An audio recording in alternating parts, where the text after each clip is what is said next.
legenda asal-usul kota Pontianak. Dalam sejarah dan legenda yang menyelimuti asal-usul kota Pontianak, nama kota ini memiliki makna yang mendalam dan penuh misteri. Nama Pontianak sendiri memiliki beberapa interpretasi yang menarik dan kaya akan cerita. Menurut versi yang paling populer, nama Pontianak berasal dari kata kuntilanak, yang merujuk pada sosok makhluk gaib yang seringkali menampakkan diri di kawasan tersebut. Kuntilanak adalah roh perempuan yang meninggal saat melahirkan dan berubah menjadi makhluk halus yang menakutkan. Kuntilanak digambarkan sebagai sosok wanita berambut panjang dengan wajah yang menyeramkan, yang seringkali muncul di malam hari dan mengganggu penduduk. Kehadiran kuntilanak ini menjadi bagian dari cerita rakyat yang diwariskan dari generasi ke generasi. Pada suatu hari yang cerah di tanggal 23 Oktober 1771 Masehi, Sultan Syarif Abdurrahman Al-Qadriye bersama rombongannya memulai perjalanan yang penuh dengan harapan dan tantangan. Mereka berlayar menyusuri sungai-sungai besar di Kalimantan Barat, dengan tujuan untuk menemukan tempat yang strategis untuk mendirikan sebuah pemukiman baru. Setelah berhari-hari mengarungi sungai, mereka akhirnya tiba di sebuah persimpangan yang unik, di mana 3 sungai besar bertemu. Sungai Landak, Sungai Kapuas Kecil, dan Sungai Kapuas Besar. Sultan Syarif Abdurrahman, seorang pemimpin yang bijaksana dan visioner, melihat potensi besar di lokasi ini. Persimpangan sungai ini tidak hanya menawarkan akses mudah ke berbagai wilayah, tetapi juga menyediakan sumber daya alam yang melimpah. Dengan keyakinan yang kuat, beliau memutuskan untuk membuka hutan di daerah ini dan mendirikan sebuah kota yang kelak akan menjadi pusat perdagangan dan pelayaran yang penting. Namun, tugas ini tidaklah mudah. Hutan yang lebat dan penuh dengan misteri ini menyimpan berbagai tantangan. Pohon-pohon besar yang menjulang tinggi, semak belukar yang rapat, serta binatang buas yang berkeliaran menjadi hambatan yang harus dihadapi oleh Sultan dan rombongannya. Dengan semangat yang tak kenal lelah, mereka mulai menebang pohon-pohon dan membersihkan lahan. Suara kapak yang menghantam batang pohon dan gemuruh pohon yang tumbang menjadi saksi bisu dari usaha keras mereka. Selama proses pembukaan hutan, Sultan Syarif Abdurrahman seringkali merenung dan berdoa, memohon petunjuk dan perlindungan dari Yang Maha Kuasa. Beliau yakin bahwa dengan niat yang tulus dan usaha yang gigih, mereka akan berhasil mengatasi segala rintangan. Setiap langkah yang diambil, setiap pohon yang ditebang, semuanya dilakukan dengan penuh perhitungan dan kehati-hatian.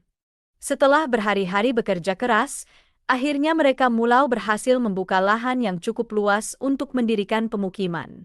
Di tengah-tengah hutan yang telah dibuka, Sultan Syarif Abdurrahman berdiri dengan penuh kebanggaan.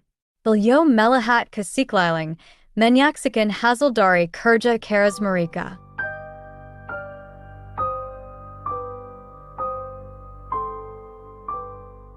Namun, setelah Sultan Syarif Abdurrahman Al-Qadriye dan rombongannya berhasil membuka hutan di persimpangan 3 sungai, mereka mulai merasakan kehadiran yang tidak biasa.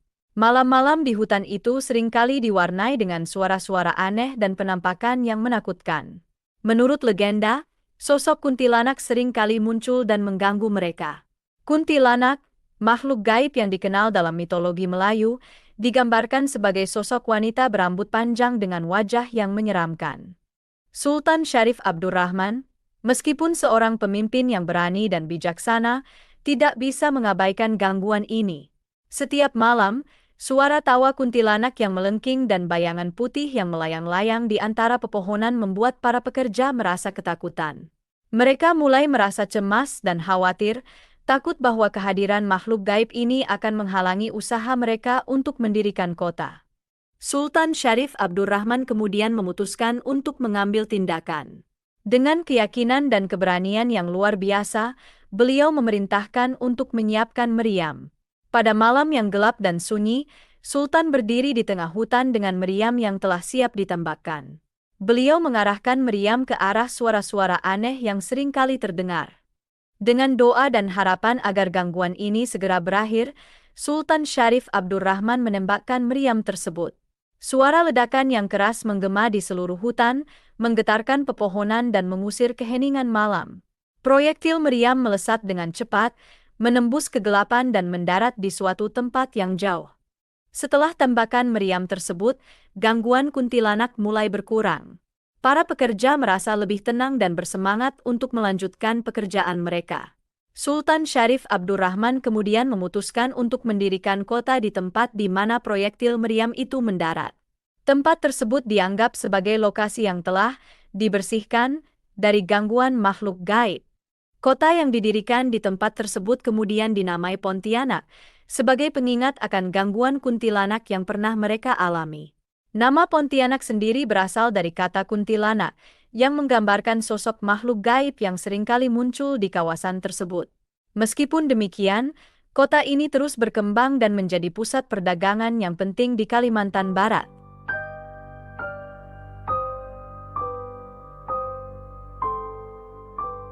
Selain itu, ada juga interpretasi lain yang mengaitkan nama Pontianak dengan kata punti, yang dalam dialek lokal berarti pohon yang menjulang tinggi.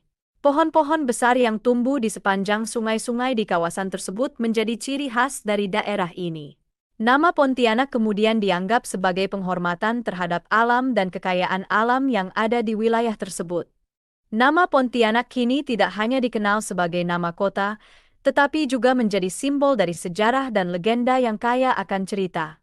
Kisah-kisah mistis dan sejarah pendirian kota ini terus diceritakan dari generasi ke generasi, mengingatkan kita akan keberanian dan kebijaksanaan para pendiri kota. Dengan demikian, nama Pontianak tetap hidup dalam ingatan dan hati masyarakat, menjadi bagian penting dari identitas dan warisan budaya mereka. Selanjutnya, Sultan Syarif Abdurrahman memimpin dengan bijaksana, mengarahkan para pekerja untuk mendirikan balai dan rumah sebagai tempat tinggal sementara. Balai ini berfungsi sebagai pusat kegiatan dan tempat berkumpulnya masyarakat.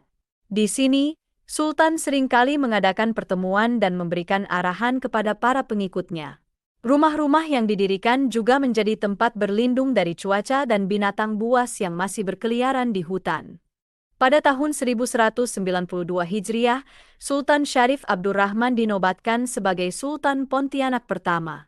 Penobatan ini menandai awal dari pemerintahan yang akan membawa kota ini menuju kemakmuran. Dengan kepemimpinan yang bijaksana, Sultan Syarif Abdurrahman berhasil mengatur tata kelola kota dengan baik. Beliau menetapkan aturan-aturan yang adil dan bijaksana, serta memastikan bahwa setiap warga mendapatkan perlindungan dan kesejahteraan. Kota Pontianak mulai berkembang pesat. Letaknya yang strategis di persimpangan tiga sungai membuatnya menjadi pusat perdagangan yang ramai. Pedagang dari berbagai penjuru datang ke Pontianak untuk berdagang dan berinteraksi. Sungai Kapuas, yang merupakan sungai terpanjang di Nusantara, menjadi urat nadi kehidupan dan perekonomian masyarakat. Kapal-kapal dagang hilir mudik membawa barang-barang dagangan seperti rempah-rempah, kain, dan hasil bumi lainnya. Selain perdagangan, Pontianak juga menjadi pusat kebudayaan dan pendidikan. Sultan Syarif Abdurrahman sangat memperhatikan pendidikan dan kebudayaan masyarakatnya. Beliau mendirikan madrasah dan mengundang ulama-ulama terkenal untuk mengajar di kota ini.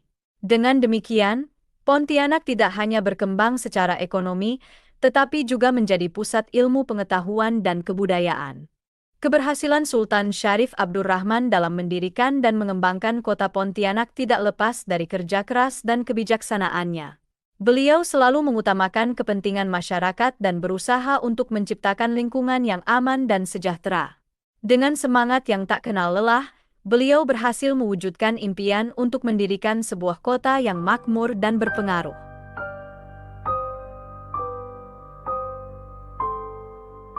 Setelah berhasil mendirikan kota di persimpangan tiga sungai, Sultan Syarif Abdurrahman Al-Qadriye menyadari pentingnya membangun pusat pemerintahan dan tempat ibadah yang akan menjadi simbol kekuatan dan keimanan masyarakat Pontianak. Dengan tekad yang kuat, beliau memulai pembangunan dua bangunan penting yang akan menjadi ikon kota ini, Masjid Jami dan Istana Qadariyah.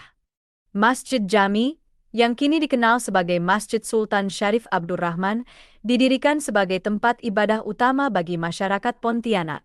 Masjid ini dibangun dengan arsitektur yang megah dan indah, mencerminkan kebesaran dan keagungan Islam.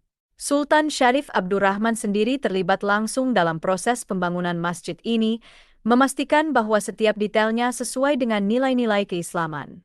Masjid Jami menjadi pusat kegiatan keagamaan, tempat di mana masyarakat berkumpul untuk melaksanakan sholat, mengaji, dan mendengarkan ceramah dari para ulama.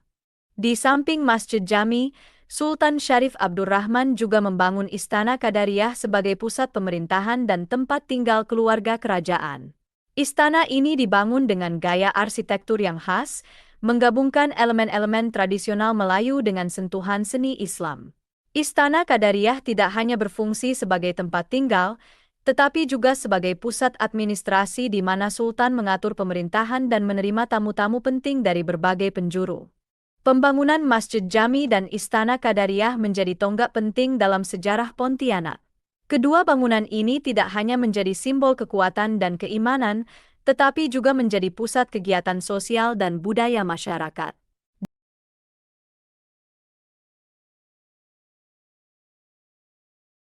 Dalam sejarah perkembangan kota Pontianak, peran etnis Tionghoa sangatlah signifikan. Mereka datang ke Pontianak dengan membawa semangat berdagang dan keterampilan yang tinggi, serta berkontribusi besar dalam membangun ekonomi dan budaya kota ini. Kehadiran mereka menambah warna dan keberagaman yang memperkaya kehidupan masyarakat Pontianak. Pada awalnya, para pedagang Tionghoa datang ke Pontianak melalui jalur laut, membawa berbagai barang dagangan seperti kain sutra, rempah-rempah, dan barang-barang kerajinan. Mereka menetap di sepanjang pesisir Sungai Kapuas, membangun rumah-rumah panggung yang khas dengan arsitektur Tionghoa. Rumah-rumah ini tidak hanya berfungsi sebagai tempat tinggal, tetapi juga sebagai tempat usaha di mana mereka menjalankan berbagai aktivitas perdagangan.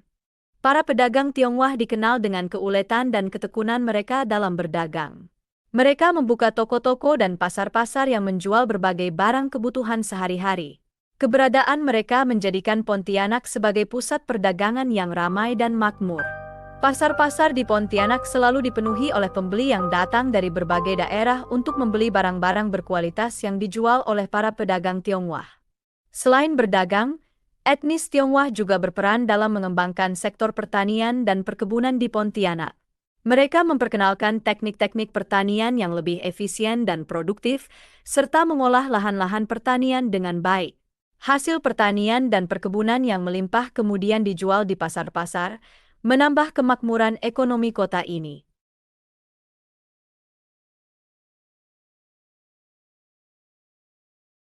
Seiring berjalannya waktu, Pontianak yang awalnya hanya sebuah pemukiman kecil di persimpangan tiga sungai, terus berkembang dan bertransformasi menjadi kota modern yang dinamis. Perkembangan ini tidak lepas dari peran penting para pemimpin dan masyarakat yang bekerja keras untuk membangun kota ini menjadi pusat perdagangan, budaya, dan pendidikan di Kalimantan Barat.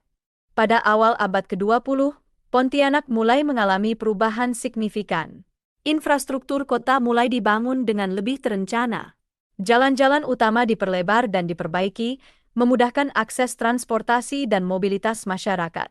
Jembatan-jembatan yang menghubungkan berbagai bagian kota juga dibangun, mengatasi tantangan geografis yang dihadapi oleh kota yang dikelilingi oleh sungai-sungai besar. Pemerintah Kota Pontianak juga mulai fokus pada pembangunan fasilitas publik yang mendukung kehidupan masyarakat. Sekolah-sekolah didirikan untuk memberikan pendidikan yang lebih baik bagi anak-anak. Rumah sakit dan pusat kesehatan dibangun untuk memastikan kesehatan dan kesejahteraan masyarakat. Pasar-pasar modern juga mulai bermunculan, menggantikan pasar tradisional yang sebelumnya menjadi pusat perdagangan. Transformasi Pontianak menjadi kota modern juga didukung oleh kemajuan teknologi. Jaringan telekomunikasi dan internet mulai diperkenalkan, memudahkan komunikasi dan akses informasi bagi masyarakat. Pembangunan gedung-gedung perkantoran dan pusat perbelanjaan modern juga menjadi tanda kemajuan kota ini. Pontianak tidak hanya menjadi pusat perdagangan, tetapi juga menjadi pusat bisnis dan investasi yang menarik bagi para pengusaha. Dengan semangat kebersamaan dan kerja keras, Pontianak terus berkembang menjadi kota yang maju dan berpengaruh. Transformasi ini tidak hanya membawa kemakmuran ekonomi, tetapi juga memperkaya kehidupan sosial dan budaya masyarakat. Pontianak kini dikenal sebagai kota yang modern, dinamis, dan multikultural, dengan sejarah dan legenda yang kaya akan cerita. Keberhasilan transformasi ini menjadi bukti dari semangat dan tekad masyarakat Pontianak untuk terus maju dan berkembang, menjadikan kota ini sebagai salah satu kota penting di Kalimantan Barat. Demikianlah kisah ini diceritakan, segala kebenaran detailnya kita kembalikan kepada Allah, Tuhan pemilik kisah kehidupan.